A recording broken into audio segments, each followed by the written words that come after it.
What is up, my Dexcentrics? Welcome to the Crawdad. Today is day 12 of the Gift of Fanfiction, a month-long series where I read a holiday/winter-themed fanfic for the month of December.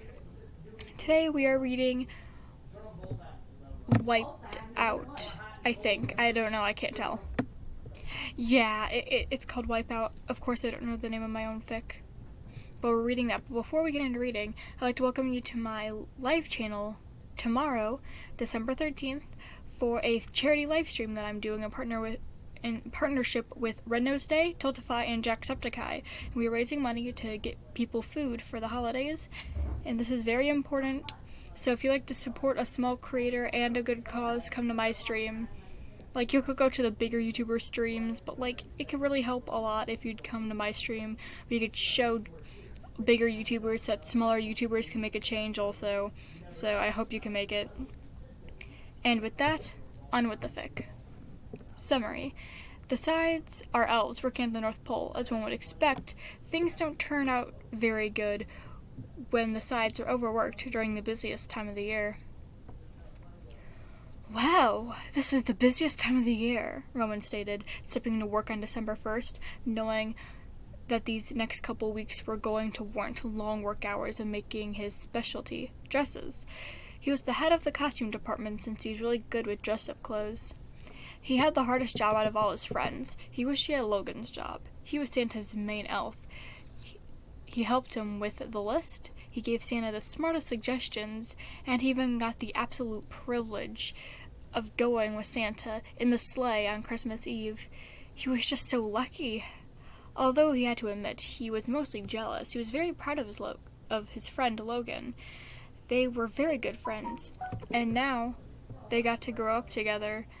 He knew Logan since he sprouted from the nursery, since they were right next to each other when they sprouted. Well, as much as he loved his friends, he had to get back to work. That was when the guard Virgil came running in.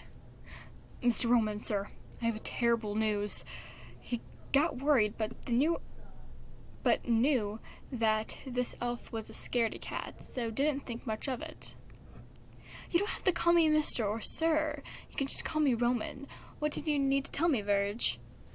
Virgil tried catching his breath. It's your brother, Mr. Roman.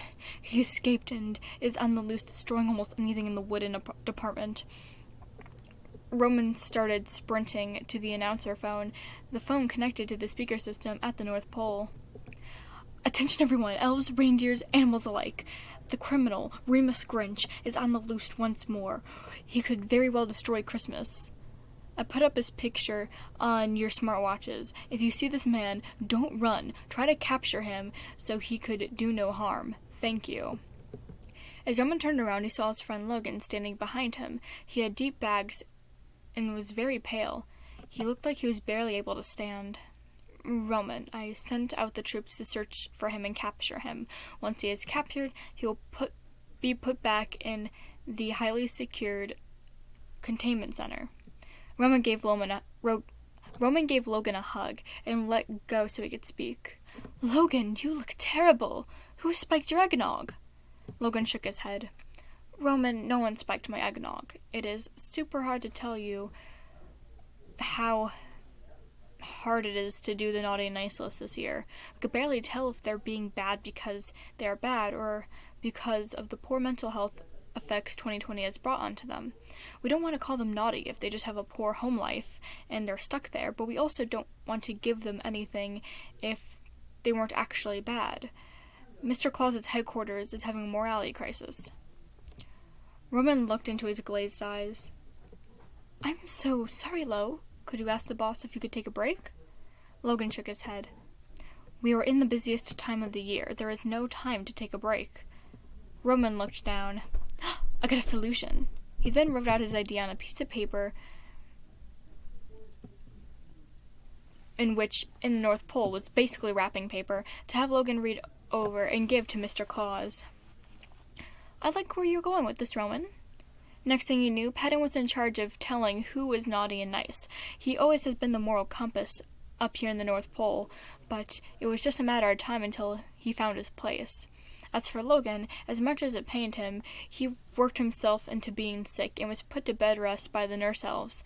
Santa understood, though, and told him this would not hurt his position. He even admitted that it was his fault and apologized to Logan for overworking him. Best thing of all, in Roman's opinion, is the fact that he got to take Logan's place this year. He wasn't even chosen by Santa.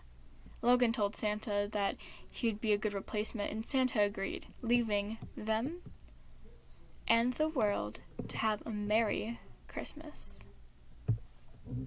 Thank you all for listening. If you'd like to go to the charity live stream, which I really think you should, link is in the description, along with the link to the one-shot book that I have, my Wattpad, my social medias like Twitter and stuff, and Instagram, my Discord be poppin' though.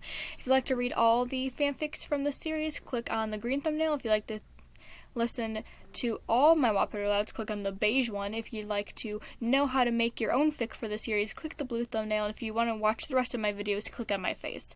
Thank you for watching. This is a really fun series, and I'm glad you guys are liking it. Do your best.